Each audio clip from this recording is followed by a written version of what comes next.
Hello everyone, welcome to Okul. Okul classes में आपका स्वागत है। पिछली क्लास में हमने डिस्कस किया था इंडिया भूटान रिलेशंस और उसके वेरियस एस्पेक्ट्स पे चर्चा किया था। आज का जो हमारा टॉपिक है वो है India Nepal relations part one. इसमें हम इंडिया और नेपाल के रिलेशंस को ऐतिहासिक समय से शुरू करते हुए अभी तक का देखेंगे। तो चलिए शुरू करते हैं कि एक बार आप मैप देख लो।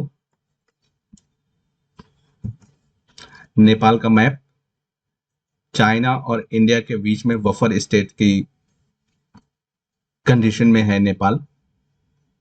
ये नेपाल एक हिमालयन स्टेट है, हिमालयन रीजन में पड़ता है। आपको तो नेपाल के बारे में काफी कुछ पता ही होगा। मैं एक रिमाइंडर के लिए मैप दिखा रहा हूं आपको। अगर हम बात करें हिस्ट्री और हिस्टोरिकल टाई की, जो इंडिया और नेपाल के बीच में है, तो जो नेपाल के फाउंडर थे, मॉडर्न नेपाल के जो स्टेट के फाउंडर थे, पृथ्वी नारायण शाह, उन्होंने नेपाल को यम बिटवीन टू रॉक्स बोला था। यम बिटवीन टू रॉक्स मतलब कि वो ये बताना चाहते थे कि जो नेपाल है उसकी जो जियोग्राफिक कंडीशन है, वो एक तो जो डोमिनेटिंग पावर्स हैं, जो वहाँ पे, जो वहाँ की प्रबल शक्तियां होती हैं, जैसे कि ऐतिहासिक समय की बात है ये, उस टाइम पे जो गंगेटिक प्लेन था, गंगा का जो मैदान था, वहाँ पे जो हमारा रीजन था, वहाँ पे इंडियन रूलर रूल कर रहे थे। वहीं पे दूसरी तरफ जो तिब्बत था और वहाँ पे चिंग एम्पायर था। चिंग जो चाइना का एक बहुत बड़ा एम्पायर था, तो उसके बीच में नेपाल पड़ता था। तो उसको उन्होंने यम बिटवीन टू रॉक्स बोला था, इसकी ज्योग्राफिकल कंडीशन को डिस्क्राइब करते हुए। ये स्टेटमेंट मुझे थोड़ा सा अच्छा लगा। आप इसको जो है अपना इंट्रोडक्शन में लिख सकते हो। अगर नेपाल से रिलेटेड कुछ ऐसा आता है, ये नहीं कि हर जगह पे लिख दो आप, कहीं कुछ ऐसा लगता है कि आपको ये लिखने पे ज्यादा अच्छा लगेगा, आपको मार्क्स ज्यादा मिल सकते हैं, तो ये लिख सकते हैं आप। और जो नेपाल और इंडिया के बीच में पॉलिटिकल इंटरेक्शन शुरू हुआ था, वो शुरू हुआ था जब ब्रिटिश इंडिया ने इन्वेड किया था नेपाल को 1814 में। एंग्लो नेपाल वॉर हुआ था उस टाइम पे। उन्होंने, ब्रिटिश इंडिया ने, उस समय ब्रिटिश गवर्नमेंट थी इंडिया में 1814 में। ठीक है, आपको ये मालूम होगा कि 1814 में अ, जो ब्रिटिशर्स थे वो मुक्त व्यापार, जो फ्री ट्रेड का कॉन्सेप्ट आ चुका था, और वो अपना साम्राज्य विस्तार कर रहे थे। साम्राज्य विस्तार इसलिए कर रहे थे क्योंकि वो फ्री ट्रेड की वजह से उनको बाजार चाहिए था। आप देखोगे कि इंडिया में भी वो ऐसा टाइम चल रहा था जब एक्सपेंशन किया जा रहा था। एंग्लो अफगान वार, एंग्लो सिख वार। ठीक है, उस समय डलहौजी की जो हड़प नीति आई बाद में चल के। तो ये बहुत सारे ऐसे स्टेप्स लिए जा रहे थे जब इंडियन एम्पायर को एक्सपेंड किया जा रहा था, जो ब्रिटिश इंडियन एम्पायर था। तो उसी टाइम पे इन्होंने नेपाल के साथ भी युद्ध किया था। तो नेपाल के साथ जो युद्ध हुई थी उसमें एक संधि हुई थी, उसको सुगौली की संधि बोलते हैं। सुगौली की संधि, सुगौली की संधि काफी फेमस है। ये आप हिस्ट्री के पर्पज से भी आप इसको जान सकते हैं। 1816 में हुई थी सुगौली की संधि। और ये एंग्लो नेपाल वॉर जब खत्म हुआ था, उस टाइम पे ये ट्रीटी की गई थी, दोनों दोनों पावर्स के बीच में, नेपाल और ब्रिटिश इंडिया के बीच में। तो ब्रिटिश इंडिया, जो ब्रिटिशर्स थे, उन्होंने नेपाल की लगभग वन थर्ड जो टेरिटरी थी उसको उससे ले लिया था।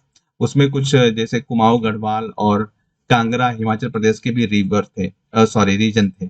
और जो रिवर काली थी, काली नदी नदी जो है, उसको, उसका पश्चिमी सीमा निर्धारित किया गया था।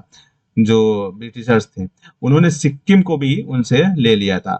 और इसमें सिक्किम के चोग्याल रूलर थे उस समय, चोग्याल वंश के रूलर थे सिक्किम में, उन्होंने ब्रिटिशर्स को हेल्प किया था।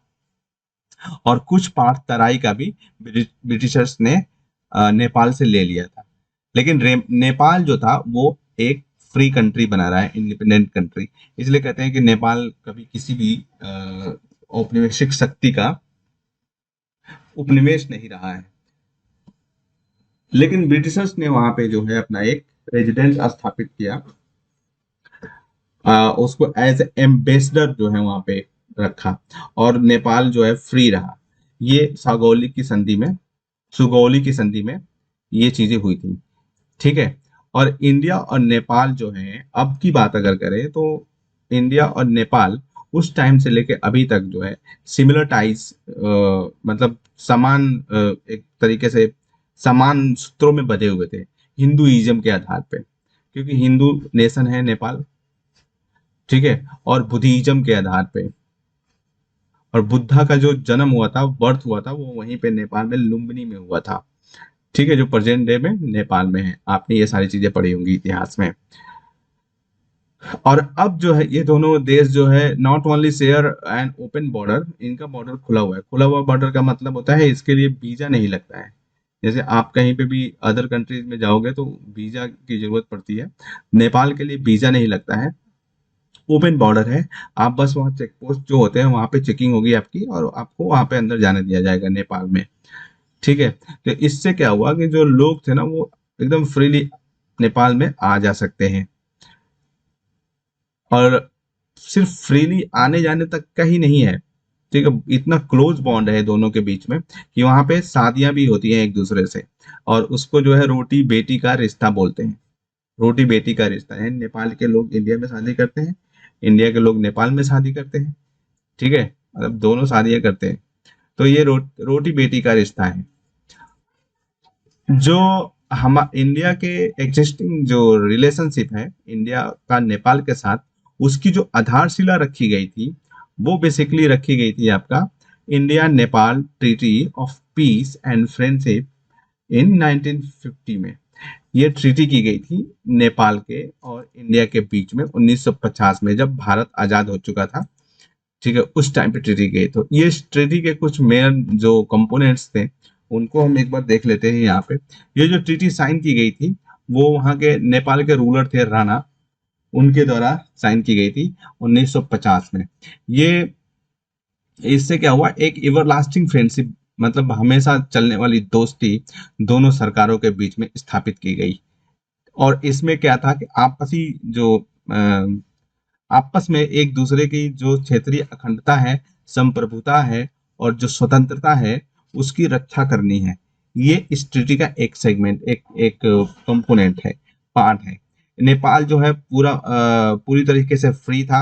वो बस सैन्य हथियारों का भी इंपोर्ट कर सकता था, और जो सुविधाएं हैं उनका इंपोर्ट कर सकता था। ठीक है, अपनी सुरक्षा के लिए, और वो भी इंडिया की टेरिटरी के थ्रू कर सकता था। और इसमें दोनों गवर्नमेंट क्या करेंगी, एक दूसरे के साथ जो है सलाह करेंगी, सलाह मशवरा करेंगी, कंसल्टेंसी करेंगी, और फिर जो है वो दोनों नेपाल जो है दूसरे देशों के साथ हथियार और अन्य जो सुविधाएं हैं वो प्राप्त कर सकता था।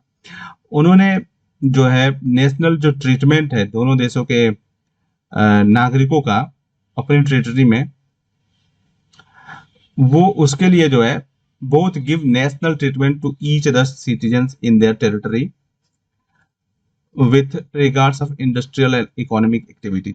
औद्योगिक और आर्थिक गतिविधियां जो करते थे, जो दोनों देशों के देश, जैसे नेपाल के आप देखोगे कि बहुत सारे नेपाली लोग इंडिया में आ करके जो है काम करते हैं। इंडिया के बहुत सारे जो लोग हैं, बिहार बॉर्डर से जो सटे हुआ बॉर्डर है, बहुत सारे लोग वहां पे जाकर के काम करते हैं। तो उसके लिए वो एक तरीके से राष्ट्रीय मानेंगे कि वो राष्ट्र एक ही देश के लोग हैं, इस तरीके से ट्रीट किया जाएगा उनको। तो नेपाली के लोग इंडिया में आकर के काम कर सकते हैं, और इंडिया के लोग नेपाल में जाकर के काम कर सकते हैं। और वो दोनों जो है प्रिविलेज यानी कि विशेषाधिकार देते हैं। जहां तक सवाल है रेजिडेंस यानी रहने का, या ऑनरशिप स्वामित्व का, प्रॉपर्टी के स्वामित्व का। ठीक है। और पार्टिसिपेशन इन ट्रेड, व्यापार में भाग लेने या कॉमर्स में भाग लेने, ट्रेड और व्यापार और वाणिज्य में भाग लेने, मूवमेंट आवाजाही। ठीक है, एक दूसरे देशों के नागरिकों के निवास, संपत्ति की स्वामित्व को लेकर के, और व्यापार और वाणिज्य में भागीदारी को लेकर के, आवाजाही को लेकर के एक दूसरे देश के नागरिकों को वो प्रिविलेज देते थे, यानी विशेषाधिकार देते थे। मतलब एक दूसरे देश के लोग वहां पे ये गतिविधियां कर सकते थे। जो ये इंडो नेपाल ट्रीटी थी, पीस एंड फ्रेंडशिप ट्रीटी थी, उसके कुछ क्रिटिसिज्म भी है जो हम देख लेते हैं यहाँ पे, क्योंकि अगर क्रिटिकल एनालिसिस का कोई टॉपिक आ जाता है, क्वेश्चन आ जाता है, तो आप आराम से उसको लिख सकते हैं। तो यहाँ वहां पे जो राणा जिसके द्वारा वो ट्रीटी पे साइन किया गया था, वो वहां पे उतना लोकप्रिय नहीं थे, ठीक है, और ना ही वो लोकतांत्रिक तरीके से इलेक्ट किए गए थे जिन्होंने इस ट्रीटी पे साइन किया था। तो ये एक इसका क्रिटिसिज्म है, वो लोगों के बीच में लोकप्रिय नहीं थे और ना ही डेमोक्रेटिक तरीके से, लोकतांत्रिक तरीके से उनको ये पद मिला था, ठीक है। जो नेपाली सिटीजन थे इससे उनको हर्ट हुआ, जो Nepali citizens were hurt that while their PM signed the treaty from India side, कि उनकी तरफ से तो उनका जो पीएम है वो ट्रीटी साइन करता है, लेकिन इंडिया की तरफ से एम्बेसडर ने साइन किया था ट्रीटी पर, वो उसको ये अपना अपमान मानते हैं। ये नेपाली लोगों का जो है एक सेंटिमेंट हर्ट हुआ था यहाँ पे। दूसरी तरफ जो नेपाली कांग्रेस पार्टी है उसने ये प्रोजेक्ट किया, ये बताया लोगों को कि जो राणा है, राणा उन्होंने इंडिया के साथ समझौता कर लिया, यानी इंडिया के साथ कंप्रोमाइज कर लिया। ये भी एक तरीके से उसका क्रिटिसिज्म है। वहीं माओइस्ट जो थे नेपाल के, उन्होंने तो इसको जो है, जो प्रचंड के द्वारा, जो प्रचंड उसका नेतृत्व करते हैं, जो माओइस्ट थे, उन्होंने तो इस ट्रीटी के अगेंस्ट में बहुत ही बड़ा भला बुरा कहा, ठीक है। लेकिन जब वो खुद प्रचंड खुद जब प्रधानमंत्री बने, तो उन्होंने इस ट्रीटी को कोई मतलब उस ट्रीटी को कोई अ, हटाया उठाया नहीं, स्क्रैप नहीं किया उन्होंने इस ट्रीटी को। तो ये एक चीज यहाँ पे निकल करके सामने आती है। 2014 में जो दोनों देश हैं उन्होंने इस ट्रीटी को की समीक्षा करने पर सहमति जताई और कुछ ऐसे एडजस्टमेंट करने की बात करी जिससे जो करंट रियलिटी है, वर्तमान की जो वास्तविकता है उसमें दिखाई दे। यानी वर्तमान में जो चीजें बदल रही हैं, जो परिस्थितियां परिवेश बदल गया, सब कुछ, बहुत सारी चीजें बदल गई, तो उसको उन्होंने उसमें दिखाने के लिए इसकी समीक्षा करने पर सहमति जताई। लेकिन फिर भी जो है उस पर कोई प्रगति नहीं हुई, कोई प्रोग्रेस नहीं हुआ।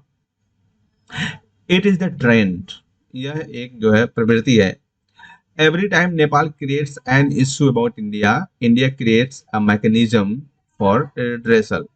मतलब हर बार जो है नेपाल इंडिया के लिए कोई ना कोई इश्यू क्रिएट करता है और इंडिया जो है उसको सॉल्व करने का एक मैकेनिज्म बनाता है, लेकिन कभी भी नेपाल उन कंप्लेंट्स पर जो है फॉलो अप नहीं करता है, मतलब देखता नहीं है कि क्या हुआ उन कंप्लेंट्स का, जो उसने कंप्लेंट्स किया। अब यहाँ पे देखते हैं कि जो नेपाल और इंडिया के बीच में जो संबंध है ना, उसमें टर्बुलेंस यानी कि परेशानी कब से शुरू हुई। परेशानी का एक तरीके से मतलब है कि ये इतिहास से हम देखेंगे कि कैसे शुरू होती है। 1960 to लेके 80 तक जो है रिलेशनशिप में थोड़ा सा, क्योंकि नेपाल जो था वो पॉलिटिकली अनस्टेबल कंडीशन में आ गया था। 1955 में जो वहां के राजा थे किंग महेंद्रा, ठीक है, वो अपने पिता की जगह, किंग त्रिभुवन की जगह वो राजा बनते हैं नेपाल का। उस टाइम पे जो राजतंत्र था ना, वह नाम मात्र का था, नाम मात्र का था। मतलब डेमोक्रेसी में तो यही होता है ना कि वो एक तरीके से जिसको रिपब्लिक बोलेंगे, गणतंत्र बोलेंगे, राजतंत्र बोलेंगे। इंडिया में राष्ट्रपति है तो उसको रिपब्लिक बोलते हैं, वहां पे राजतंत्र बोलते थे, नेपाली राजतंत्र। और जो वहां का किंग था वो नॉमिनल था, नॉमिनल हेड था, नाम मात्र का था। और जो रियल पावर था, वो प्रधानमंत्री और उसकी कैबिनेट में था, ठीक है। ये 1955 की सिचुएशन थी, मतलब एक तरीके से सब कुछ ठीक था, डेमोक्रेटिक व्यवस्था वहां पे, लोकतांत्रिक व्यवस्था बनी हुई थी। लेकिन 1969 में जो किंग महेंद्रा थे, उन्होंने विद्रोह कर दिया, मतलब तख्ता पलट कर दिया, और जो सारी शक्तियां थी वो उन्होंने अपने हाथ में ले ली। एक तरीके से उन्होंने मोनार्की को फिर से जिंदा कर दिया, राजतंत्र को रियल पावर में ला दिया। उन्होंने पार्लियामेंट्री डेमोक्रेसी को खत्म कर दिया। नेपाल में जो पार्लियामेंट्री डेमोक्रेसी चल रही थी, उन्होंने उसको खत्म कर दिया और एक फेक, यानी कि फर्जी पंचायती व्यवस्था, राज व्यवस्था स्थापित की। पंचायती राज व्यवस्था स्थापित किया उन्होंने वहां पे। तो ये महेंद्रा, किंग महेंद्रा का नाम आप लोग याद रखिएगा। 1969 में इन्होंने तख्ता पलट कर दिया। अब यहाँ पे देखो, एक मोनार्क जो है तख्ता पलट, आज जो देखते हो आप आर्मी करती है, जैसे म्यांमार में अभी हाल में हुआ जो, और वहां पे उन्होंने किंग ने कर दिया। तो जो किंग महिंद्रा थे ना, वो इंडिया को लेकर के संदेह में रहते थे। ठीक है, उनका मानना था कि वो जो इंडिया है, इंडिया नेपाली कांग्रेस को सपोर्ट करती है, और वो इसलिए सपोर्ट करती है कि नेपाल में डेमोक्रेसी को स्थापित किया जा सके, स्टेब्लिश किया जा सके। और इसलिए इसलिए उन्होंने इंडिया को काउंटर करने के लिए चाइना के साथ जो है कांटेक्ट बनाना शुरू कर दिया। उन्होंने चाइना के साथ हथियार खरीदने शुरू कर दिए, और चाइना को नेपाल में रोड बनाने के लिए भी उन्होंने अलाउ कर दिया। देखो यहाँ पे कैसे चीजें बदलनी शुरू होती हैं। ठीक है, ने महिंद्रा, किंग महिंद्रा ने, उनके बाद जो उनका उत्तराधिकारी बने, वो थे किंग वीरेंद्र। राजा वीरेंद्र बने 1972 में। तो जो राजा वीरेंद्र थे, ठीक है, king Virendra finally gave in a large scale pro democracy protest. जब किंग वीरेंद्र राजा बने तो उस समय पे बहुत बड़ी मात्रा संख्या में, जो बड़े पैमाने पर डेमोक्रेसी के समर्थन में, लोकतंत्र के समर्थन में प्रदर्शन होने लगे। और फिर क्या हुआ, जो कॉन्स्टिट्यूशनल मोनार्की थी, संवैधानिक जो राजतंत्र था, 1990 में ले आया गया। लेकिन जो माओइस्ट, जो एक्सट्रीम माओइस्ट मूवमेंट्स थे ना, वो नेपाल में चलते रहे पूरा, मतलब जोशो खरोश से चलते रहे। 1996 से लेकर के 2006 तक वहां पे नेपाली जो मूवमेंट्स था, वो पूरा उबाल पे था। और इस पूरे पीरियड के दौरान नेपाल और इंडिया का जो रिलेशन था, वो गड़बड़ होता रहा, मतलब टर्बुलेंस में था, परेशानी में रहा इस पूरे पीरियड के दौरान। अब जो नेपाल था, वो पॉलिटिकली अनस्टेबल कंट्री था उस टाइम पे, तो यही चीजें जो है वहां पे हो रही थी। फिर एक बहुत बड़ी क्राइसिस होती है नेपाल में 2001 में। अगर आप लोगों ने भी कहीं सुना होगा, तो जो किंग वीरेंद्र थे ना, वीरेंद्र, उनकी हत्या कर दी जाती है। एक बहुत बड़ा जनसंहार होता है फैमिली में ही उनके अंदर। ठीक है, और ऑलमोस्ट सभी फैमिली मेंबर्स को मार दिया जाता है, महल के अंदर ही मार दिया जाता है। किंग वीरेंद्र के साथ साथ उनकी फैमिली के सारे फैमिली मेंबर्स को मार दिया जाता है। फिर किंग ज्ञानेंद्र, राजा ज्ञानेंद्र जो है पावर में आते हैं। उन्होंने भी इंडिया को जो है फेवरेबली नहीं देखा, मतलब इंडिया को वो भी पसंद नहीं करते थे। It was compounded by the Maoist of Nepal who are anti India. और इसमें जो है, जो माओइस्ट थे उस समय, जो एंटी इंडिया थे, उन्होंने भी इसको सपोर्ट किया। India helped broker peace between Maoist and Nepali Congress.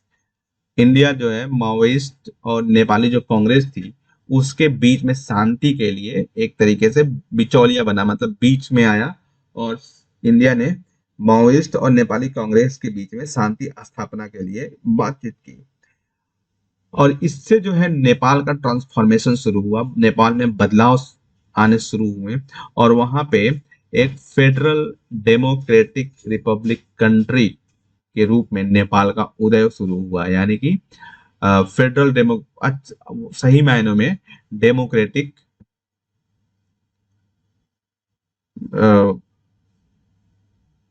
वहां पे डेमोक्रेसी उभर करके सामने आने लगी। ठीक है, फिर अब इंडिया के लिए नेपाल का इंपॉर्टेंस क्या है, यहां से हमने उसका इतिहास देख लिया है, इंडिया और नेपाल के संबंधों का। ठीक है, जो काफी इंटरेस्टिंग रहा, लगा होगा आपको। यहाँ पे हम देखते हैं नेपाल की इंडिया के लिए क्या इम्पोर्टेंस है। नेपाल इंडिया के 5 राज्यों के साथ जो है अपनी सीमाएं शेयर करता है। वो कौन कौन से राज्य हैं? Uttarakhand, Uttar Pradesh, waste Bengal, Sikkim and Bihar. इसलिए जो है यह एक महत्वपूर्ण पॉइंट है कल्चरल और इकोनॉमिक एक्सचेंजेस का। जैसा कि आप देखते होंगे कि कितना मतलब बिल्कुल एक तरीके से इतना क्लोज है नेपाल इन स्टेट्स के साथ, इंडिया के साथ, कि जो है ऐसा लगता है कि नेपाल इंडिया का ही पार्ट है। इस तरीके से ऐसे ही लगता है, क्योंकि वहां पे जो हिंदू कल्चर है, हिंदू, वो इंडिया के हिंदुओं के साथ जो है काफी अच्छे से मिला हुआ है। बहुत सारे ऐसे नेपाल में टेम्पल्स हैं, पशुपतिनाथ का मंदिर है वहाँ पे, ठीक है। और बहुत सारे तीर्थ स्थल्स हैं जहाँ पे लोग जो है जाते हैं, इंडिया से जाते हैं। बिहार के तो बॉर्डर पे जो लोग हैं, बिहार और नेपाल के बॉर्डर पे, उनका तो बिल्कुल एक तरीके से बहुत ही घनिष्ठ संबंध बना हुआ है। शादी और ब्याह वहाँ पे होता है, वहाँ पे लोग बसते हैं, वहाँ पे लोग रहते हैं नेपाल में, और नेपाल से इंडिया बिहार में भी आते हैं, ठीक है। बॉर्डर पे ट्रेड इतना जबरदस्त है बिहार और नेपाल बॉर्डर पे। लोग काम करने जाते हैं, दिहाड़ी पे काम करके वापस आ जाते हैं इंडिया। वैसे ही नेपाल के लोग आते हैं इंडिया में काम करके। तो ये जो स्टेट्स हैं इनके साथ काफी नेपाल का अ, घनिष्ठ संबंध है, ठीक है। Importance for India can be studied from the two different angle. Nepal के जो महत्व है भारत के लिए, उसको दो अलग अलग एंगल से देखा जा सकता है। पहला तो स्ट्रेटेजिक इम्पोर्टेंस, और वो भी इंडिया के नेशनल सिक्योरिटी के लिए। ऐसा आप कैसे कह सकते हैं नेशनल सिक्योरिटी के लिए कैसे इम्पोर्टेंट है? एक तो बॉर्डर पे जो चाइना के साथ है, चाइना को कंट्रोल करने के लिए, चाइना की तरफ से जो है सुरक्षा देता है बॉर्डर पे। नेपाल दोनों के बीच में बफर स्टेट है, ठीक है। और दूसरा, नेपाल कंसर्न्स भी कुछ है, जैसे ओपन बाउंड्री होने की वजह से नेपाल और इंडिया के बीच में कभी कभी नेपाल से जो है कुछ टेररिस्ट आ जाते हैं। जैसा कि आप देखोगे कि जो इंडिया का प्लेन हाईजैक हुआ था अराउंड 2003-2 में, तो उसमें जो टेररिस्ट आए हुए थे वो नेपाल से ही एंटर किया था। ऐसे ही नेपाल से ही जो ये इंडियन मुजाहिदीन के टेररिस्ट थे वो इंडिया में आते जाते थे नेपाल बॉर्डर से। नेपाल बॉर्डर पे ही नेपाल बॉर्डर से जो है इलीगल करेंसी का फ्लो इंडिया में कराया जाता है। ड्रग ट्रैफिकिंग काफ़ी है। ऑर्गेनाइज्ड क्राइम जो है इस रीजन में काफ़ी ज़्यादा देखने को मिलता है। ऑर्गेनाइज्ड क्राइम का मतलब संगठित अपराध, यानी कि गैंग बना करके जो अपराधी होते हैं, जो अपहरण का कांड और ये सब जो है नेपाल भाग जाते हैं। जो आप सुना होगा आपने कि जो भी क्राइम करता है वो नेपाल चला जाता है पुलिस से बचने के लिए, या फिर इंडिया में अगर उनके लिए लुकआउट नोटिस जारी होती है तो वो चले जाते हैं कहाँ? नेपाल। तो नेपाल का ये स्ट्रेटेजिक पॉइंट ऑफ व्यू से, नेशनल सिक्योरिटी के पॉइंट ऑफ व्यू से इंडिया के लिए वो नेपाल काफी इम्पोर्टेंट है, due to the boundary with China and due to the open borders. दूसरी तरफ, their place in India's role perception in international politics. उनका जो इंडिया के परसेप्शन में, इंडिया का जो दृष्टिकोण है अंतर्राष्ट्रीय राजनीति में, उसको लेकर वहां पे उनका जो स्थान है, इंडिया उनके बारे में जिस तरीके की सोचता है, उसको लेकर के जो है इंडिया के लिए इम्पोर्टेंस रखता है इंटरनेशनल पॉलिटिक्स में। Nepal is right in the middle of Himalayan frontiers. जो हिमालयन क्षेत्र है, सीमाएं हैं, बिल्कुल उसके मिडल में है, बीच में है, जैसा कि आपने लोकेशन देखा है उसका। और भूटान के साथ यह एक तरीके से नॉर्दर्न बॉर्डरलैंड फ्लैंक्स के रूप में एक्ट करता है, यानी फ्लैंक्स के रूप में है, इस्टेब्लिश है, और वो बफर स्टेट है against the possible aggression from the China. China की तरफ से जो संभावित आक्रमण हो सकता है इंडिया में, उसको लेकर के नेपाल एक जो है बफर स्टेट है। दूसरी तरफ जो नदियां हैं जो नेपाल में से निकलती हैं, नेपाल से होते हुए आती हैं, वो Nepal feeds the perennial river systems of the India in terms of ecology and hydro power potential. बहुत सारी जो नदियां हैं, जैसे कि काली नदी है, घाघरा नदी है, शारदा नदी है, ठीक है, ये सब कुछ नदियां हैं जो नेपाल से होते हुए इंडिया में आती हैं, ठीक है, जो गंगा की सहायक नदियां हैं कुछ, उन पर जो है, उनसे जो है, जो हमारे इंडिया के जो बॉर्डरिंग स्टेट्स हैं, वहाँ पे काफ़ी एक्टिविटीज़ जुड़ी हुई हैं, लाइक वहाँ पे हाइड्रो पावर भी है, ठीक है, और लोगों का जो है इकोनॉमिक एक्टिविटीज़ जो रिवर बेस्ड होती हैं वो भी है, एग्रीकल्चर के लिए भी काफ़ी इम्पोर्टेंस रखती है वो, ठीक है, तो इसलिए भी नेपाल इंडिया के लिए काफ़ी इम्पोर्टेंस रखता है। Many Hindu and Buddhist religious sites, जैसे कि अभी शुरू में हमने देखा था कि लुम्बिनी, लुम्बिनी नेपाल में ही है, नेपाल में है, और उसकी वजह से जो है नेपाल इंडिया के लोगों के लिए एक पिलिग्रम पिलिग्रिम साइट यानी कि तीर्थ तीर्थ स्थल बन जाता है, और वहां पे बहुत बड़ी संख्या में लोग, भारत के लोग नेपाल जाते हैं, ठीक है। तो नेपाल की इम्पोर्टेंस इंडिया के लिए ये है, और इंडिया की इम्पोर्टेंस नेपाल के लिए क्या हो सकती है? इंडिया की इम्पोर्टेंस नेपाल के लिए ये हो सकती है कि चूंकि चाइना की जो एक्सपेंशनिस्ट की पॉलिसी है, विस्तारवादी नीति है, उसमें वो नेपाल के साथ संबंधों को शुरू करेगा, पहले इंक्रोचमेंट करेगा, ठीक है, धीरे धीरे नेपाल की टेरिटरीज पे भी अपना कब्जा जमाना मतलब एक तरीके से चाइना से जो बहुत बड़ी शक्ति है इस समय, एक महाशक्ति के रूप में उभर रही है, उससे इम्प्यूनिटी देता है इंडिया नेपाल को, ठीक है।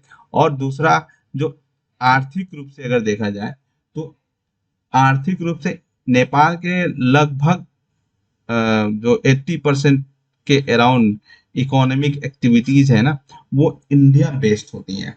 बहुत सारे लोग इन नेपाल के इंडिया में आकर के जो है काम करते हैं, उनका जो लिवलीहुड है वो इंडिया से जुड़ा हुआ है, ठीक है। साथ ही जो ट्रेड है, ट्रेड इंडिया और नेपाल के बीच में ओपन बॉर्डर की वजह से लोकल ट्रेड काफी ज्यादा है, लोकल ट्रेड है, साथ ही बॉर्डर ट्रेड भी है दोनों देशों के बीच में, ठीक है, इस तरीके की। और दूसरा, जो इंडिया के जो पिलिग्रिम्स वहाँ पे जाते हैं, लोग जो वहाँ पे जाते हैं, उसकी वजह से भी नेपाल का एक रेवेन्यू क्रिएट होता है।